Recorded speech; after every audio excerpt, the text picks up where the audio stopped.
The best time to start improving your home's energy efficiency is now. The first step in determining which improvements are cost effective and the most worthwhile is an energy audit. Then you can begin making the right improvements for the right reasons. So we spoke on the phone about conducting an energy audit. It's going to take about an hour and a half. I'm going to go around, collect some data, and then we'll get together again and compare my notes and review how to make your home more efficient. Sounds great. Let's get started. Let's get started.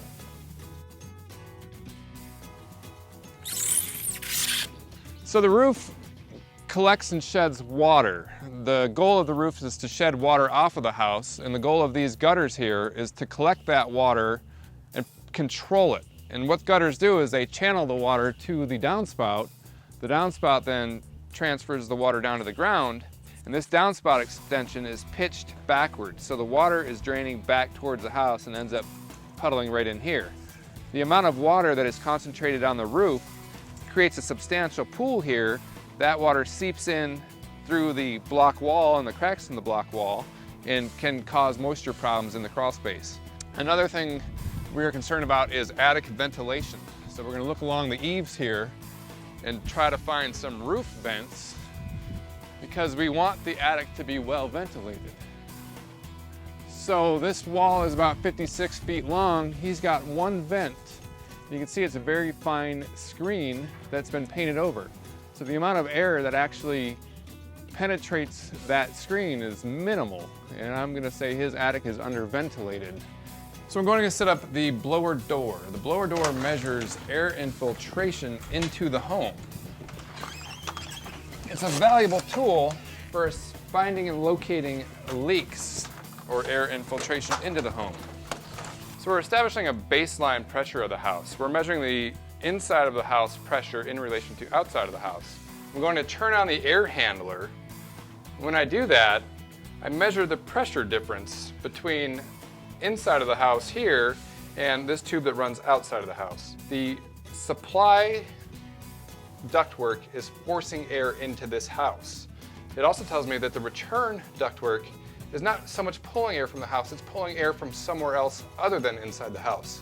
Now the return ductwork is in the crawl space of this home, so I'd bet that most of the return air being brought to the furnace and distributed throughout the home is coming from the crawl space. So leaks in the return system are directly correlated with the air quality. Right now, I would guess that we are breathing crawl space air. That air could have radon in it, could have other soil gases. It could have pesticides that have been applied to the lawn, and it's most likely dusty and dirty down there in the crawl space. So this test tells me where to focus our efforts as far as energy efficiency improvements go. Now, most people don't think of their attic access as a hole to the ceiling, but indeed, there's a very large hole through the ceiling here. Now we've removed the drywall.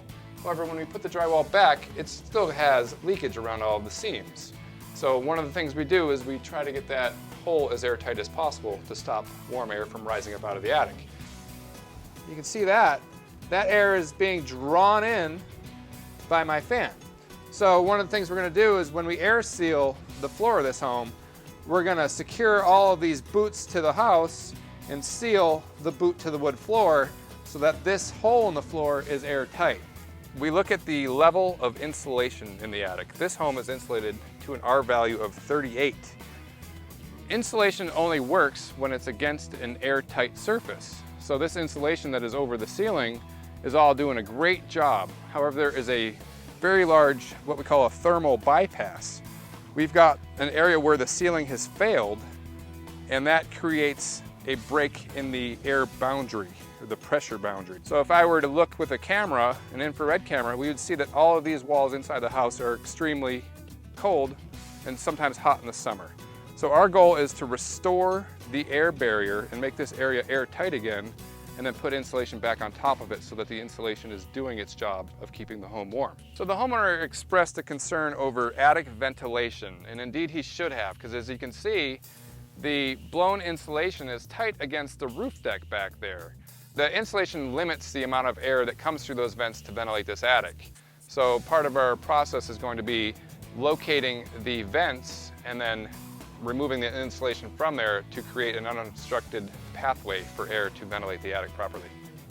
So this is one of the old return air grills where air is infiltrating from the crawl space. We pull this grill off to gain access into the bay where the return joist used to see, and as you can see, it's rather dirty in there. This is the air that we are breathing in most homes. And you can also see the air current. This air is infiltrating into the house. So now we've blocked the penetration that goes to the crawl space. We've blocked the hole in the floor. We now need to block the hole in the wall because air is infiltrating from up in the wall, coming down into this area and then into the home. So we'll install this block to block off the wall space. We'll foam that in place to make this an airtight seal, thereby reducing your infiltration, making the home less drafty. Air leaks can contribute up to 30% of the energy wasted in a home. This air leak low in the house lets cold air in, where again, leaks high in the house let the hot air out. So now that we've sealed off the return air intake, we're gonna put the grill back on so that it looks like the house is not different. But in fact, we have increased the performance of this house. This is part of the way that we make our improvements affordable. We could put a piece of wood over here, buy the wood, and go find the wood and paint it. This also works pretty well. So we're finishing up our attic ceiling activities here above the water heater, where the drop ceiling had a lot of air infiltration that was coming up into the attic and defeating the purpose of this insulation. We cut and place foam blocks and then foam those blocks into place, making an airtight seal, thereby restoring the effectiveness of the attic insulation and reducing infiltration into the attic.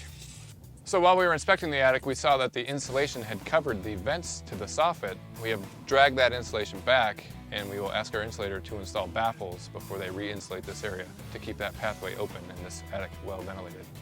So we have created a central return duct that will bring a larger volume of air to the furnace. Because we are going to seal up the return in the crawl space, we need to then bring air back to the furnace, and we want to bring that air from the house.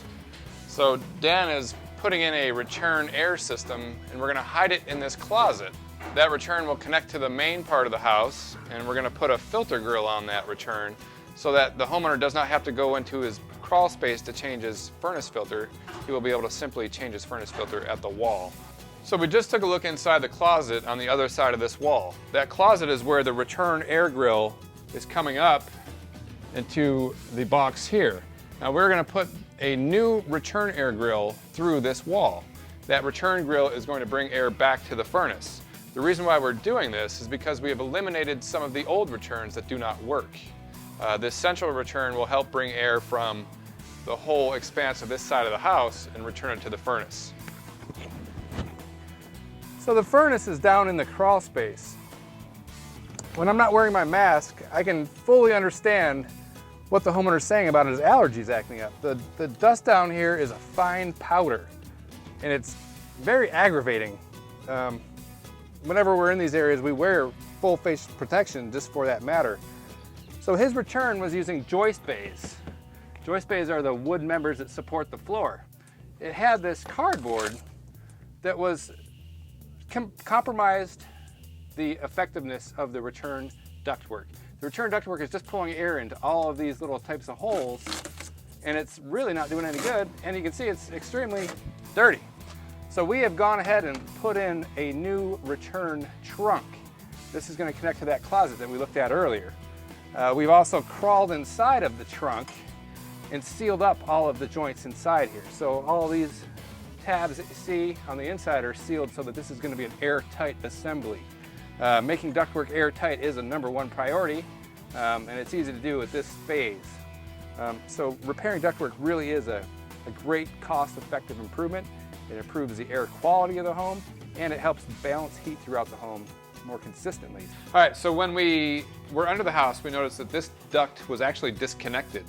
When they put the downdraft cooktop in, they cut through the ductwork.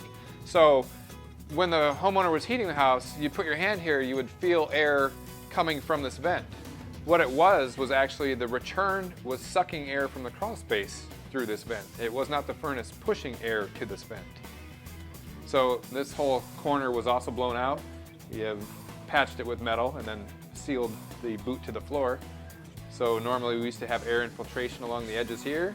We have gotten rid of the air infiltration, and we have also made the boot airtight so that now when you turn the furnace on, the hot air from the furnace comes up into the house like it should. pretty awesome.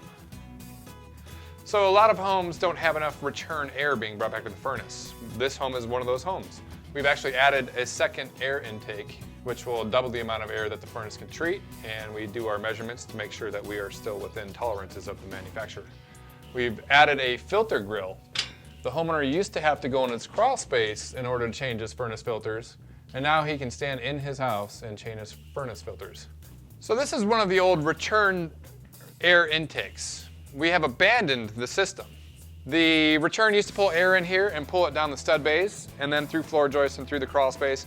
It was not really pulling air from the house, it was more pulling air from the crawl space.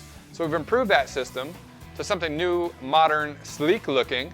And this return air grill is a 16 by 20. It is inhaling air and bringing that air easily to the furnace. It's all ducted, it's sealed airtight, much better system, much more modern, it does a better job. You hear that? That is the sound of the furnace running. It is silent in this house, everybody's happy. So you can see the vapor barrier is in poor condition. It's been torn and spread out over the years of home improvement projects.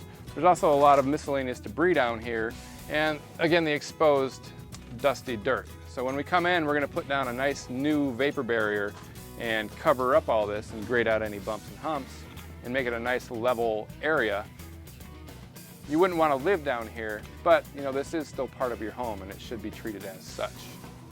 We're also going to air seal and insulate his foundation wall. Now during our blower door test, we determined that there's a lot of air leakage through the floor of the home, and that air leaks through the cinder block wall and all these joints. So we're going to spray foam and air seal this wall. And another important thing to see is holes in the floor. We talked about holes in the floor upstairs, but now we're down below a bathtub. And this is a pretty common arrangement where there's a large hole underneath the bathtub. If you ever get in your house and you notice that your bathtub is always cold, there's holes like this that contribute to that. And this air from the crawl space will actually rise up that wall and go all the way up into the attic. So it's important that we seal these off as well. This home used to use the floor joists as the return ductwork. We have now replaced that with this 16-inch flexible return duct. All the fresh air from the home is now in a sealed system. Much cleaner and more effective way to deliver air to the furnace. So this is a duct blaster. It measures the amount of air that is escaping from the ductwork.